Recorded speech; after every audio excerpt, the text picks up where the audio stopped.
So guys this is Rahul and welcome back to micro classes. Haryana की जो कुछ universities हैं जैसे MDU, CRS, UK, GU, IGU, CDLU वगैरह वगैरह, इनके लिए हमारी बीएड की रेगुलर क्लासेज चल रही है। इस क्लासेज की जो सीरीज है हमारी, इसमें इंपॉर्टेंट क्वेश्चंस कवर कराते हैं हम, जो आपके पेपर में बार बार आ रहे हैं। ठीक है, आज का हमारा सब्जेक्ट रहेगा क्रिएटिंग एन इंक्लूसिव स्कूल। इस सब्जेक्ट की ये 5th क्लास है, मतलब इससे पहले 4 क्लासेज हम इस सब्जेक्ट की कवर करा चुके हैं। आज की इस क्लास में हम श्रवण बाधित बालकों के बारे में डिस्कशन करेंगे, जो हियरिंग इम्पेयर्ड चिल्ड्रन होते हैं, जिन्हें सुनने में दिक्कतों का सामना करना पड़ता है। वे कौन होते हैं, उनकी क्या विशेषताएं होती हैं, क्या क्या कारण होते हैं कि वे श्रवण बाधित बन जाते हैं, और उनकी शिक्षा की व्यवस्था हमें कैसे करनी होगी। ऐसे बालकों की शिक्षा की व्यवस्था करते टाइम हमें किन किन चीज़ों का ध्यान रखना पड़ेगा, ये सब आज हम डिस्कशन करेंगे। ये क्वेश्चन आपके पेपर में मोस्ट इंपॉर्टेंट है, लॉन्ग क्वेश्चन है, बार बार आता है, मोस्ट इंपॉर्टेंट टैग कर लेने से ये क्वेश्चन इस बार भी आने की पूरी उम्मीद है। ठीक है, बाकी जो बच्चे नोट्स लेना चाहते हैं, नंबर दिया हुआ है 9528219270। इस नंबर पर आप कॉन्टैक्ट कर सकते हैं, व्हाट्सएप कीजिए। आपको जो पेड नोट्स है उनके बारे में फुल डिटेल्स मिल जाएगी, प्रॉपर आपकी यूनिवर्सिटी के लिए इंपॉर्टेंट क्वेश्चन के आपको नोट्स मिल जाएंगे। तब आज का हमारा टॉपिक है श्रवण बाधित बालक, हियरिंग इम्पेयर्ड चिल्ड्रन। इन्हें हम हियरिंग इम्पेयर्ड चिल्ड्रन बोलते हैं। मतलब हियरिंग का मतलब सुनना, इम्पेयर्ड मतलब जो दिक्कत आ गई है जिस चीज़ में, तो ऐसे बच्चे जिसे सुनने में दिक्कतों का सामना करना पड़ता है, हियरिंग इम्पेयर्ड चिल्ड्रन बोलते हैं, हम श्रवण बाधित बालक बोलते हैं। किसे कहेंगे हम ये बालक? ऐसे बालक जो हल्का सा ऊंचा सुनते हैं उन्हें भी हम श्रवण बाधित बालक ही कहेंगे, और जो बिल्कुल नहीं सुनते उन्हें भी श्रवण बाधित बालक ही कहेंगे। ठीक है, तो ऐसे बालक जो सामान्य सी सुनी जा सकने वाली ध्वनि को सुनने में कठिनाइयों का सामना करते हैं, ऐसे बालकों को हम श्रवण बाधित बालक कहते हैं, और उनकी इस स्थिति को श्रवण बाधिता कहते हैं। कभी पेपर में आपके ये भी आ जाए कि श्रवण बाधिता पर टिप्पणी लिखिए, मतलब वही है। अगर कोई बालक सुन नहीं पा रहा है तो उसकी उस स्टेज को हम श्रवण बाधिता बोलते हैं। ठीक है, आसान सा सिंपल सा पॉइंट है, इसमें इससे ज़्यादा तो हम क्या ही बताएं और आपको क्या ही समझाएं। बाकी आप अपने शब्दों में घुमा घुमा कर कुछ भी लिख देना। ये बालक ऐसे होते हैं, कुछ कम नहीं सुनते, कुछ बिल्कुल भी नहीं सुनते, जीवन में इन्हें काफ़ी सारी समस्याओं का सामना करना पड़ता है। तो वो चीज़ें आप अपने शब्दों में घुमा घुमा कर लिख देना, 1-2 पेज भर देना इंट्रोडक्शन वगैरह करके। ठीक है, जब कोई बालक सामान्य सी सुनी जा सकने वाली ध्वनि को सुनने में कठिनाइयों को महसूस करता है, तो ऐसा बालक श्रवण बाधित बालक कहलाता है। अतः श्रवण बाधित बालक उनको कहा जाता है जो पूर्ण रूप से या आंशिक रूप से दूसरों की आवाज को नहीं सुन पाते, जिन्हें विभिन्न आवाजों को सुनने में परेशानियों का सामना करना पड़ता है। तो ऐसे बालक श्रवण बाधित बालक होते हैं। इनमें कुछ बालक तो ऐसे होते हैं जिन्हें ऊंचा बोलने पर सुनता है, ऐसे बालकों को हम आंशिक रूप से श्रवण बाधित बालक कहते हैं। और कुछ बालक ऐसे होते हैं जो बिल्कुल भी सुन नहीं पाते, इन्हें पूर्ण रूप से श्रवण बाधित बालक कहलाता है। तो ऐसा बालक जो हल्का फुल्का सुन लेता है उसे हम आंशिक रूप से श्रवण बाधित बालक कहेंगे, और ऐसा बालक जो बिल्कुल भी नहीं सुन पाता उसे हम पूर्ण रूप से श्रवण बाधित बालक कहेंगे।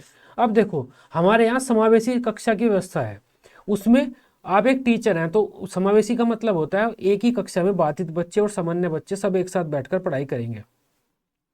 तो वहां पर जो आंशिक रूप से बाधित बच्चे में आते हैं, ऐसा बच्चा जो कम सुनता है, जिसे सुनने में हल्की फुल्की दिक्कतों का सामना करना पड़ता है, वो बच्चा दूसरे सामान्य बच्चों के साथ बैठकर समावेशी शिक्षा व्यवस्था में ज्ञान प्राप्त करेगा। इसके विपरीत ऐसा बच्चा जो पूरी तरह से सुन नहीं पाता, जिसे बिल्कुल भी कुछ भी सुनाई नहीं देता या बहुत ही हल्का फुल्का कुछ सुनता है, ऐसा बच्चा विशेष शिक्षा में जाएगा। आई बात समझ में? तो आप एक टीचर हैं, तो आपको अपनी कक्षा में ऐसे बच्चे भी मिलेंगे जिन्हें सुनने में समस्याओं का सामना करना पड़ता है। उन बच्चों की शिक्षा की व्यवस्था भी आपको करनी पड़ेगी। एक बात और ध्यान रखना, जो श्रवण दोष है वो एक छुपी हुई विकलांगता है। जिस बच्चे को दिखता नहीं है, जो मंदबुद्धि है, जो विकलांग है, जिसे बोलने में दिक्कत है, उसे आप जब क्लास में जाएंगे तो पहले या दूसरे दिन पहचान लेंगे, लेकिन जो श्रवण बाधित बच्चा है उसे आप नहीं पहचान पाएंगे। हो सकता है कई बार तो कई महीनों बाद ऐसे बच्चों की पहचान होती है टीचर्स को, क्योंकि ये सुनता इन्हें कम है। श्रवण बाधित का मतलब बिल्कुल ही नहीं सुनता नहीं, जिसे कम सुनता है, हल्का सा कम भी सुनता है, वो भी श्रवण बाधित ही है। तो ऐसा बच्चा क्लास में एक बैठा हुआ जिसे कम सुनता है, तो टीचर 1-to-1 बात थोड़ी करेगा उसके साथ, प्रॉपर सबके साथ। जिस दिन उसके साथ करेगा उस दिन हो सकता है उसे हल्का फुल्का सुना और उसने जवाब दे दिया। ये बात समझ में? तो लेकिन जो रेगुलर टीचर पढ़ा रहा है वो पूरा उस बच्चे की समझ में नहीं आ रहा।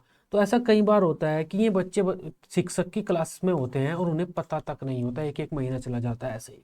क्योंकि टीचर क्या कोशिश करते हैं, सब बच्चे के साथ वार्तालाप करने की, सब बच्चे के साथ इंटरेक्शन करने की कोशिश करते हैं। तो अगर कम सुनता है इन्हें, फिर भी ये जवाब दे देते हैं क्योंकि होठ पढ़ लेते हैं कैसे भी करके। तो ये टीचर कई बार इन्हें पहचान भी नहीं पाते हैं। तो जो ऐसे बच्चे होते हैं इनकी शिक्षा की व्यवस्था करना बहुत ही ज़्यादा कठिन हो जाता है, क्योंकि ये सुन नहीं पाते। जो बच्चा देख नहीं पाता उसे बोलकर फिर भी हम ज्ञान दे सकते हैं, लेकिन जो बच्चा सुन नहीं पाता उसे ज्ञान देने में हमें विशेष उपकरणों का प्रयोग करना पड़ेगा, विशेष विधियों का सहारा लेना पड़ेगा। जो देख नहीं पाते उन्हें फिर भी हम शिक्षित कर सकते हैं, जो सुन नहीं पाते उन्हें शिक्षित करने में बहुत ही ज़्यादा समस्याओं का सामना करना पड़ता है। अब श्रवण बाधित बालकों की विशेषताओं की बात कर लेते हैं, क्योंकि विशेषताएं भी आपके पेपर में पूछी जा रही हैं। ऐसे बालक होते हैं, ऐसे जो बालक है श्रवण बाधित बालक, ये अध्यापक की होठों को या उनकी एक्टिविटीज को, हाव भाव को ध्यान से देखते हैं और उससे अंदाजा लगाते हैं शिक्षक क्या कहना चाहता है यहाँ पे। ये बालक कक्षा में जो सामान्य से निर्देश शिक्षक देता है उन निर्देशों को भी सुन नहीं पाते और उन निर्देशों के अनुरूप भी काम नहीं करते। ये बालक अध्यापक को एक ही बात को बार बार दोहराने के लिए कहते हैं। इन बालकों को एक जैसी ध्वनियों में भ्रम हो जाता है, जैसे ड, ट, न, मतलब जो एक तरह से की साउंड है ना, स, स, श, ऐसे सिमिलर साउंड है, उनमें भ्रम हो जाता है, उन पहचान नहीं पाते हैं। इन्हें शब्दों के सही उच्चारण की भी कठिनाई होती है, ये उच्चारण भी सही नहीं कर पाते शब्दों का। क्यों नहीं कर पाते? क्योंकि जो शब्द ये ठीक से सुन नहीं पा रहे हैं तो उसे ठीक से बोलेंगे कैसे। ये बहुत धीरे धीरे बोलते हैं, ये बड़बड़ाते भी रहते हैं। बड़बड़ाना मतलब अगर आपने कुछ कहा तो ये अजीब सा अपनी तरफ से कुछ बनाकर बोलना शुरू कर देगा। मतलब इन कई बार ऐसा होता है कि जो कम सुनते हैं ना बच्चे, हमने उन्हें कुछ कहा, उन्हें जो लगा उसके अकॉर्डिंग में बोल देते नहीं नहीं मैंने वो काम कर दिया, जबकि मैं उस काम की बात ही नहीं कर रहा। कई बार होता है ऐसे भी। ये बच्चे पुस्तकों को ज़्यादा पढ़ते हैं, सुनने पर ज़्यादा ध्यान नहीं देते। तो ये इनकी कुछ विशेषताएं होती हैं। नेक्स्ट बात है हमारा श्रवण बाधिता के कारण। अब देखो पिछली क्लास में हमने दृष्टि बाधिता के कारण पढ़े थे, सेम कारण हमारे यहाँ पर आ जाएंगे। एक आधा ऊपर नीचे होगा, एक आधा चेंज होगा। जैसे तेज चमक से दृष्टि बाधिता हो जाती है, तेज ध्वनि से श्रवण बाधिता हो जाती है। तो हल्का फुल्का चेंज होगा, लेकिन जो हमने पहली क्लास में पढ़े थे दृष्टि बाधिता वाले में सेम चीज़ें आप यहाँ पर लिख सकते हैं। अनुवांशिक कारण मतलब जैसे हमारे माता पिता के गुण होते हैं वैसे हमारे बच्चों में भी गुण जाते हैं। अनुवांशिकता वही तो होता है, हेरिडिटी। अगर माता पिता को भी कम सुनता है तो उनके बालकों को भी कम सुनेगा। ऐसा कई बार देखने को आया है, कोई एक व्यक्ति कम सुनता है तो उसके बच्चे भी हल्का सा ऊंचा सुनते हैं। तो श्रवण बाधिता के कारण भी बच्चों में ये जो बहरापन है या श्रवण बाधिता के लक्षण देखने को मिलते हैं। गर्भावस्था में क्षतियुक्ता। अब देखो जब प्रेगनेंसी पीरियड है, प्रेगनेंसी पीरियड में माता पिता क्या खा रही है, को क्या बीमारी माता को हो गई, कौन कौन सी दवाइयाँ माता ने ली, उन सब का बच्चे पर डायरेक्ट प्रभाव पड़ता है। हो सकता है उन दवाइयों के प्रभाव के कारण भी बच्चे की सुनने की क्षमता का पूरा विकास न हो पाए। असामयिक और असुरक्षित प्रसव। अब देखो प्रसव सही प्रकार से न, डिलीवरी जब बच्चा पैदा होता है वो टाइम, तो प्रसव अगर ठीक प्रकार न हो या समय से पहले हो जाए, या फिर जिस टाइम प्रसव होता है डॉक्टर की कैंची वगैरह बच्चे के कानों में लग जाए, या फिर कोई जब बच्चा पैदा होता है वहाँ पर युद्ध वगैरह छिड़ रहा है तो उस वजह से भी सुविधाएं ना मिल पाए माता को जो मिलनी चाहिए। तो कई कारण होते हैं। प्रसव के दौरान जो माता को सुविधाएं मिलनी चाहिए, जैसी स्थितियां मिलनी चाहिए, अगर वैसी नहीं मिल पाती, वैसी नहीं बन पाती, तो भी बच्चे में श्रवण बाधिता के लक्षण देखने को मिल सकते हैं। कानों में इन्फेक्शन से। अब देखो कानों में कई तरह के इन्फेक्शन हो जाते हैं, वे इन्फेक्शन हमारा पर्दा फाड़ सकते हैं, या जो नर्व्स हैं जो हमारे साउंड वेव को ब्रेन तक लेकर जाते हैं उन नर्व्स को डैमेज कर सकते हैं। इससे भी हमारी सुनने की क्षमता कम या खत्म हो जाती है। नेक्स्ट है बीमारियां। अब इसके अलावा भी काफ़ी सारी हमारी बीमारियां होती हैं। शरीर में हमारे कुछ बीमारी हुई, उसका इफेक्ट हमारे कानों पर पड़ गया, जैसे कोरोना वायरस आया था उसका फेफड़ों पर इफेक्ट था, तो कोई ऐसा वायरस आता है जिसका कानों पर इफेक्ट पड़ जाता है, या उस बीमारी को ठीक करने के लिए हमने लंबे टाइम तक कोई दवाई खाई, उससे हमारी सुनने की क्षमता पर प्रभाव पड़ जाता है। तो ऐसी काफ़ी सारी दवाइयाँ भी होती हैं जो हमारी कानों पे, फेफड़ों पर, आंखों की रोशनी पर असर डालती हैं।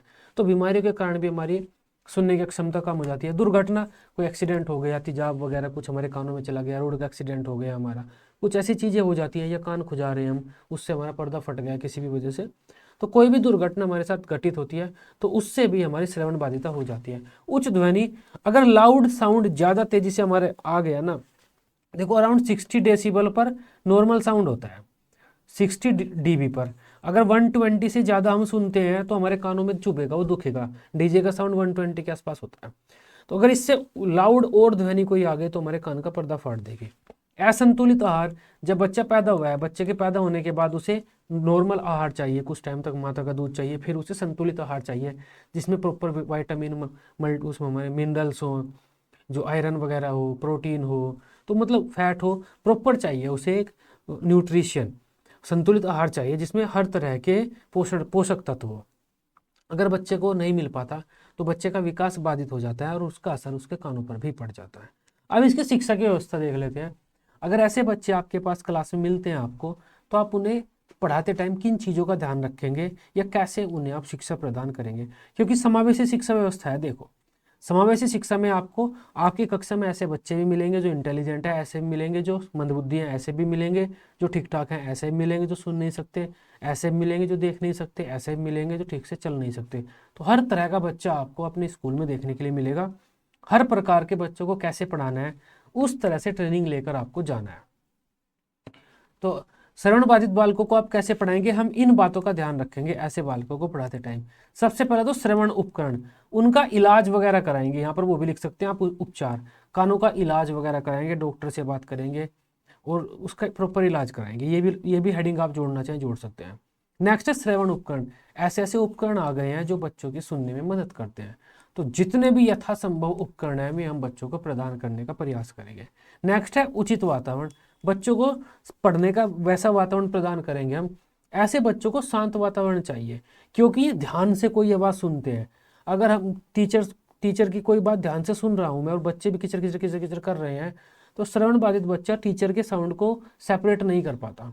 तो इन्हें हम उचित वातावरण प्रदान करेंगे। स्कूल को ऐसी जगह पर स्थापित करेंगे जहाँ पर रोड वगैरह नहीं चलता, पीपा पोपो हॉर्न वगैरह नहीं बोल रहे, शांत वातावरण इन्हें हम देंगे। नेक्स्ट है कक्षागत व्यवस्था। ऐसे बच्चों को हम कक्षा में आगे बैठाएंगे। क्यों बैठाएंगे? ये लिप रीडिंग करते हैं, तो अगर टीचर बोल रहा है तो उसके होठों को देख कर लिप रीडिंग कर ले। या फिर जो बच्चे सुन पा रहे हैं वे आगे आवाज़ तेज होती है, तो जो बच्चा आगे बैठा है वो टीचर की आवाज़ को सुन लेगा, पीछे आवाज़ कम हो जाती है, तो पीछे बैठा हुआ ये बच्चा सुन नहीं पाता। तो कक्षा की व्यवस्था भी हम उसी तरह से करेंगे। ठीक है। नेक्स्ट हमारा पढ़ाने का ढंग, मतलब हमारा पढ़ने का ढंग नहीं, पढ़ाने का ढंग है। पढ़ाने का टीचिंग मेथड, शिक्षण विधि लिख देना, टेंशन ही खत्म हो जाएगा हमारा। यहाँ पर शिक्षण विधि लिख दो, शिक्षण विधि।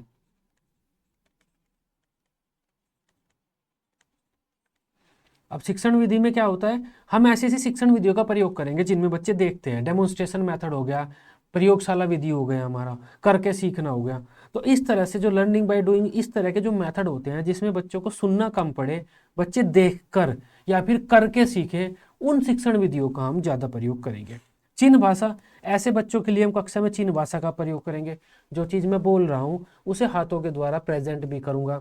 जैसे हैप्पी के लिए ऐसा होता है साइन, अलग अलग चीज़ों के, जैसे अगर कोई सैड होता है उसका ऐसा साइन होता है। आपने देखा होगा जब जो बच्चे सुन नहीं पाते उनके लिए अलग से न्यूज़ वगैरह आती है, तो उसमें एक लड़की या लड़का बैठा होता है, वो उंगलियों को ऐसे करता रहता है, चेहरे को ऐसे।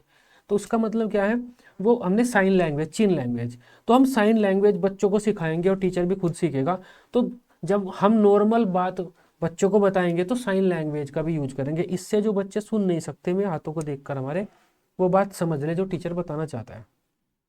व्यावसायिक प्रशिक्षण, अब ये भी हम उसमें लिख सकते हैं, दृष्टिबाधित बच्चों में भी लिख सकते हैं ये बात। हम व्यावसायिक प्रशिक्षण प्रदान करेंगे। अब देखो, ऐसे बच्चों को ज़्यादा तो नहीं पढ़ा सकते हम इंटेलिजेंट प्रॉपर बना दें, क्योंकि ये पहले से ज़िंदगी से हताश निराश रहते हैं कि मुझे सुनता नहीं है। जो पढ़ना चाहता है वेल एंड गुड, हम उसे पढ़ाएंगे, लेकिन हम इन्हें चाहते हैं कि किसी न किसी काम को करने की ट्रेनिंग दे दें। तो शिक्षा से जब बाहर निकलेंगे तो वो ट्रेनिंग, जिस काम को करने की हमने इन्हें ट्रेनिंग दी है, तो ये उस काम को करे और एटलीस्ट अपने पैरों पर खड़े हो जाए। विशेष स्कूल, देखो जो बच्चे विशेष रूप से बाधित हैं उनके लिए विशेष स्कूलों की स्थापना करेंगे। विशेष इंस्ट्रूमेंट का प्रयोग करेंगे हम, जितने भी इंस्ट्रूमेंट उपलब्ध हैं ऐसे बच्चों को सिखाने के लिए, साइंटिस्ट ने जितने भी इंस्ट्रूमेंट बनाए हैं उन सब का प्रयोग करेंगे। सहायक सामग्री, हम सहायक सामग्री का निर्माण भी उसी प्रकार करेंगे ऐसे बच्चों के लिए, जैसे रेडियो हो गया, टीवी हो गया या टेप रिकॉर्डर हो गया। ऐसी सहायक सामग्री का हम प्रयोग करेंगे, अगर बच्चे हमारे हल्का फुल्का सुनते हैं तो हम ऐसी सहायक सामग्री का प्रयोग करेंगे तेज आवाज़ में, जिससे कि वे उन चीज़ों को सीख लें। अगर बच्चे सुनते नहीं है तो हम इन सहायक सामग्री को अवॉइड करेंगे, देखने वाली सहायक सामग्री का प्रयोग करेंगे। बाकी इसमें तो आप काफ़ी सारी हेडिंग और लगा सकते हैं। बच्चों की समस्याओं का समाधान करना, बच्चों पर विशेष ध्यान देना, विशेष कक्षाओं की व्यवस्था करना, अलग से उनकी कक्षाएं लेना, इस तरह से इन बच्चों को मोटिवेट करना, विद्यालय से भागने को रोकना इनके, ये बच्चे विद्यालय से भाग जाते हैं क्योंकि इनके समझ में नहीं आता कुछ भी। तो इन चीज़ों पर ध्यान देते हैं हम, ऐसे बच्चों की शिक्षा की व्यवस्था करते टाइम। ठीक है, तो ये आज की हमारी क्लास थी। सिंपल आसान लैंग्वेज मैंने आपको बताया, जो बच्चे सुन नहीं पाते उनकी क्या समस्याएं होती है, क्या विशेषताएं होती है, किस तरह की शिक्षा की व्यवस्था हम करते हैं। बाकी जो हेडिंग मैंने बताई हैं, अगर आप इन हेडिंग्स की एक्सप्लेनेशन पढ़ना चाहते हैं, अच्छे से समझना चाहते हैं, तभी जो नंबर दिया हुआ है यहाँ से आप नोट्स ले सकते हैं। उसमें आपको एक एक हेडिंग, एक एक पॉइंट अच्छे से इजी लैंग्वेज में एक्सप्लेन मिलेगा। पेपर के टाइम पर आप इन्हें पढ़कर चले जाना, बाकी आपको कुछ पढ़ने की जरूरत नहीं होती, पेपर आपको यहीं से बनेगा। ठीक है, वीडियो अच्छी लगी हो आप इसे अपने दोस्तों के साथ ग्रुप्स वगैरह में शेयर कर सकते हैं। बीएड की इसी तरह से सभी सब्जेक्ट की अपने क्लासेस लेने के लिए आप इस चैनल को सब्सक्राइब कर सकते हैं। Till then, bye bye, take care.